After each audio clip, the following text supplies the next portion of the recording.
y'all, man? It's your boy Do It All, Dupree Kelly from that legendary hip-hop group, Lords of the Underground. If you get your chain snatched, if you get it broke, you might drop a gem. Right here on Drop the Gem Show, man. It's the podcast, man. Get your podcast game right. Then maybe you'll really rock some jewelry when you drop this gem. Do it all, Lords. Let's get it.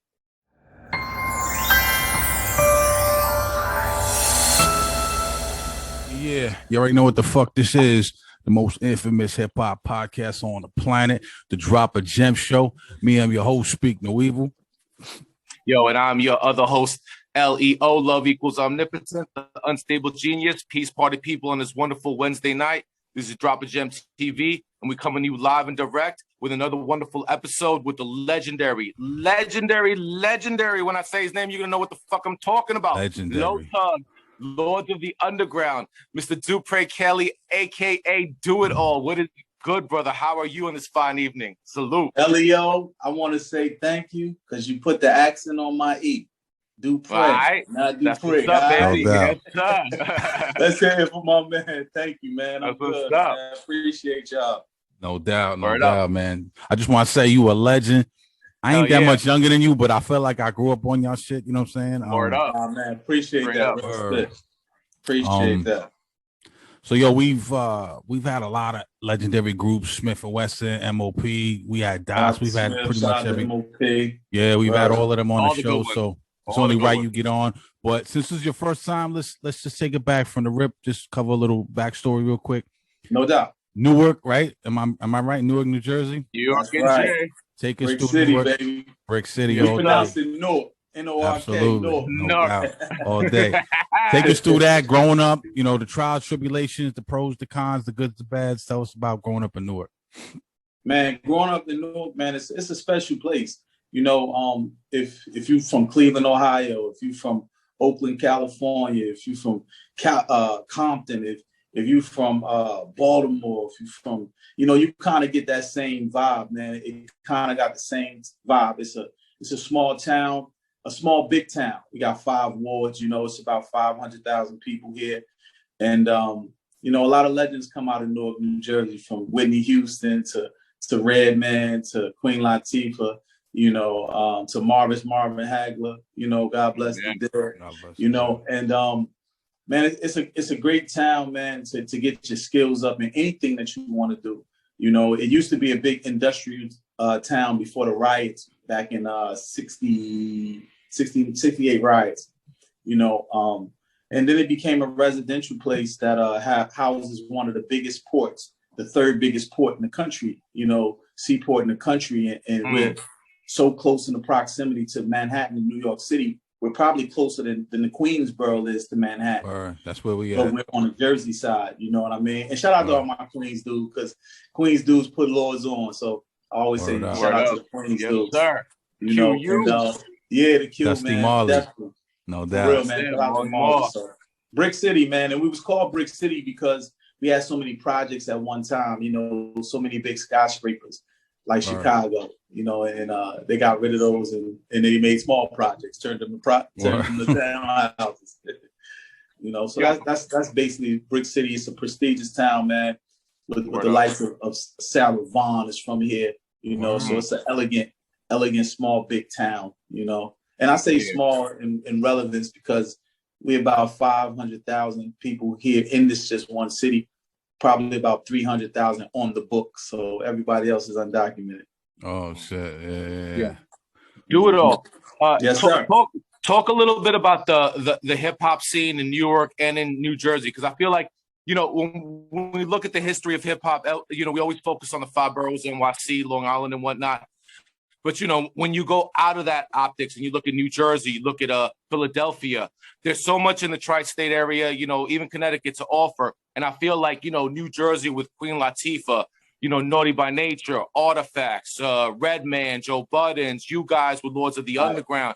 They're like, there's so much history there. Talk about growing up in that scene and what it was like, the cultivation of it, the competitiveness of it. Because, you know, we hear stories about Long Island, Queens, all that stuff. But tell us about how New Jersey put it down back then in the late 80s and early 90s. Man, New Jersey is a place, man. And see, New Jersey is a state divided. And the reason why I say it's a state divided and we probably get looked over a lot as a whole, not individually, but as a whole, is because North Jersey, it represents the culture of New York City. Right. From North Jersey, because everything in North Jersey runs and operates just like New York City. Right. We have the same radio stations, we have the same television stations, all of the same parties and get-togethers and gigs and all of that. Right. It's in the same vicinity. Right. If you're a club promoter, you might not be able to book an act who just performed in Manhattan. You might not be able to book them in Newark because it's so close.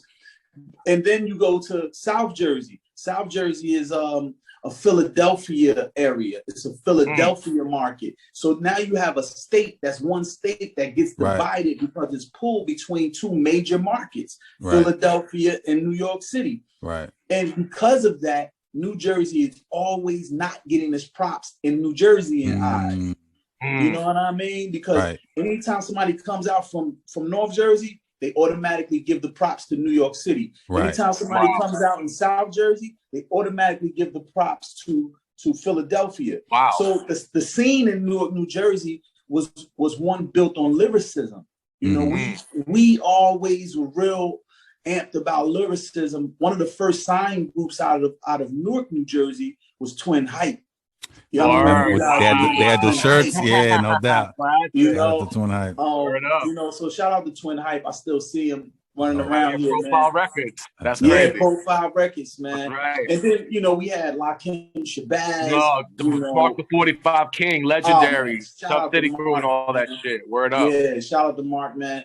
And then South Jersey, man, you had YZ, you had a bunch YZ of the ghetto. Forgot about YZ. That's right. That's the plan. That was my shit. Wow. And of course, we can't forget Wise Intelligent and the boys. You know what I mean? The way they Trenton? Are they Trenton? Yeah, they're Trenton. Yeah, Trenton. Right. Then you got Big Lou and Camden and all of that. So, but that's where the problem comes in, because we separate that and say South Jersey and North Jersey instead of saying New Jersey artists. Right. And but the scene here in Newark, New Jersey, man, we had a crew called Revolutionary Posse of Terrorists before terrorist was a bad word.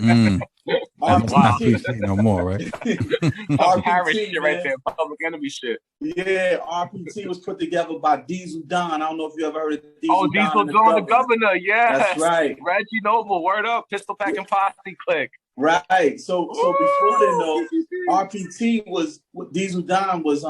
I was brought to the crew by a brother by the name of Jam C, who was on Coming Live from the Bricks from Newark, New Jersey on Here Come the Lords. Jam C took me over to Diesel Don. It was Diesel Don, Jam C, Breeder Baker. Breeder Baker is the one who sung Never Faded on Lords and Undergrounds. That Never Faded. He sung the chorus. Never Faded.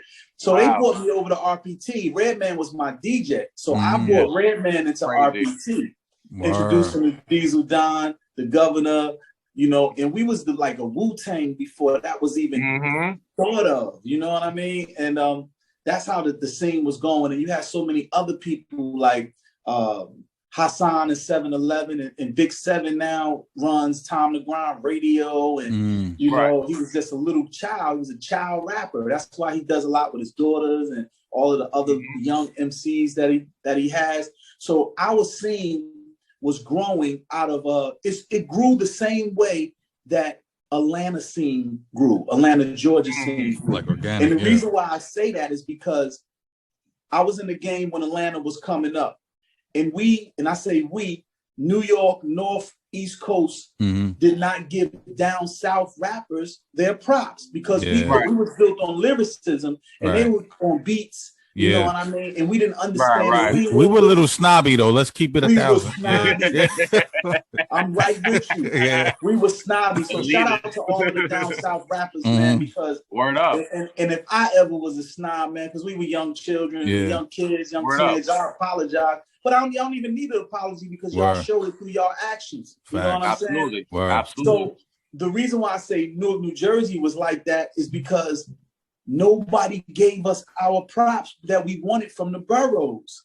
You know what I mean? They even skipped over us and went to the other major market, which was Philadelphia. Yeah. So what we did in the 90s is we just didn't care. We gave you, Lords of the Underground, Redmans, Rod Diggers, Artifacts, Latifahs, Artifacts, Apache, Outlaws, YZ, Outsiders,